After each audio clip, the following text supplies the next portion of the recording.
The Colors of Disinformation. Disinformation and the Literacy Landscape. Presented by Nicole Cooke and illustrated by David Michael Moore. As we know, information is everywhere. Information comes to us implicitly and explicitly, and we spend all of our waking hours making decisions based on the information we receive, whether we are cognizant of these processes or not. A distinct type of information that we deal with is fake news. Fake news has become incredibly politicized and polarizing, but the term is helpful as a conversation starter to talk about the nuances and deeper conversations about misinformation, disinformation, and malinformation.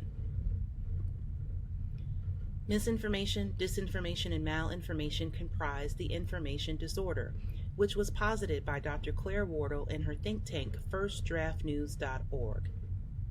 Misinformation is information that's false for a variety of reasons. It could be a typo. It could be a false headline. It could just be facts that are not correct. It could be any number of things, but the information still portrays a false narrative. Disinformation is a particular type of misinformation. Information is still incorrect, and it is still a false narrative. This false narrative has been purposely fabricated and created to mislead or deceive. Malinformation is an even more specific form of disinformation. It is purposely created to mislead or to deceive, but it is also designed to harm. Malinformation could literally mean the loss of someone's life, liberty, or health. As we continue to talk about dis, and malinformation, there are so many words that allude to this type of information. There could be lies, there could be alternative facts, there could be censorship or the omission of information. There could also be propaganda, stereotypes, conspiracies, and so many more. We need to be mindful of the language that's used to think about and discuss dis, and malinformation. And there is a lot of language based in color to describe dis, and malinformation. If we talk about colorful examples, there are many phrases in our lexicon that imply color but don't actually specify color. For example, if you give or lend color to something or someone, you are giving your personal stamp of approval. You are relaying part of your personal experience, therefore lending credence to a particular piece of information. You are making that information more credible. Similarly, if we are kept in the dark, that usually means that there is a secret or piece of information that is being withheld. Generally speaking, think about colors and their representation to lightness and darkness. Darkness usually implies something malicious or nefarious. And when something is talked about in light-colored terms, that's usually something perceived as good or pure or true. You may hear the words blackball, blacklist, and blackmail, and that typically means something bad or something evil, and that there's something salacious that someone does not want made public. And because of this information, someone could be ostracized, they could be extorted for money, services, or resources to keep this information a secret. We also have digital blackface. Digital blackface is a take on traditional blackface where people have painted their faces different colors in order to mock or negatively portray people of other cultures.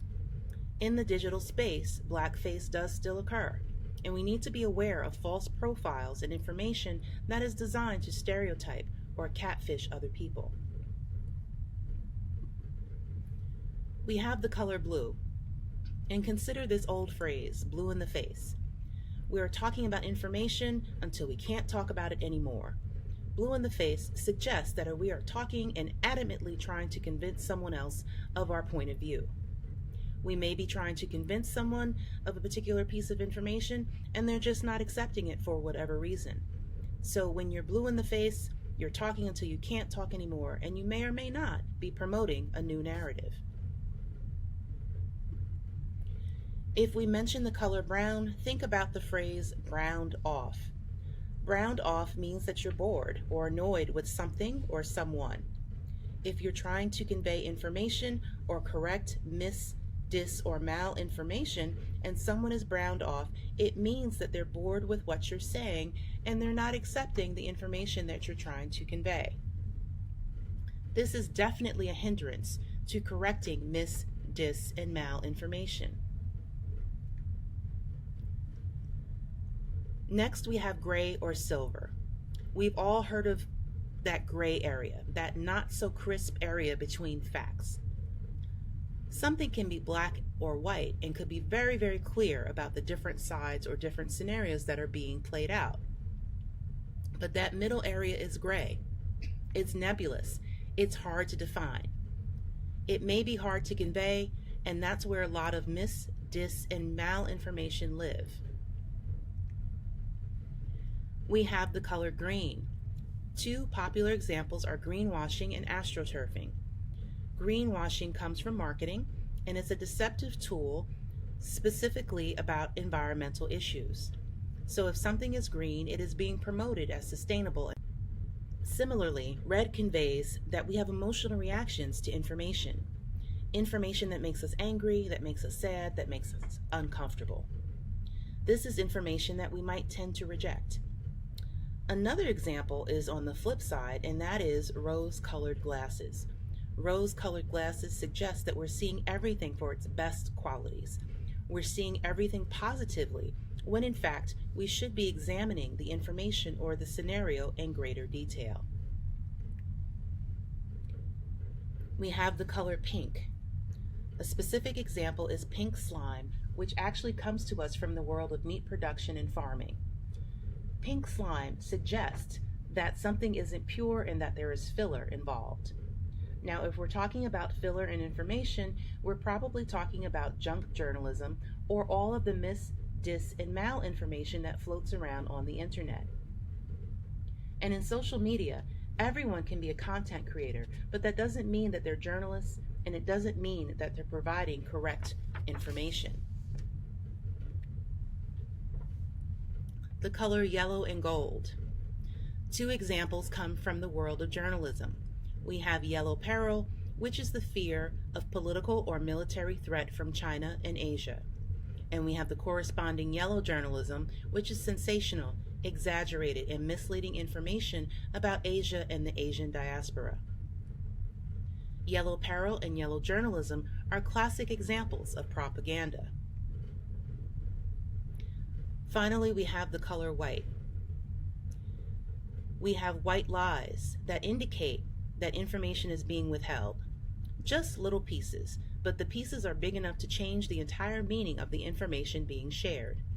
If we are whitewashing something, we are covering up, we are glossing over, and we're trying to make a situation seem better than it actually is.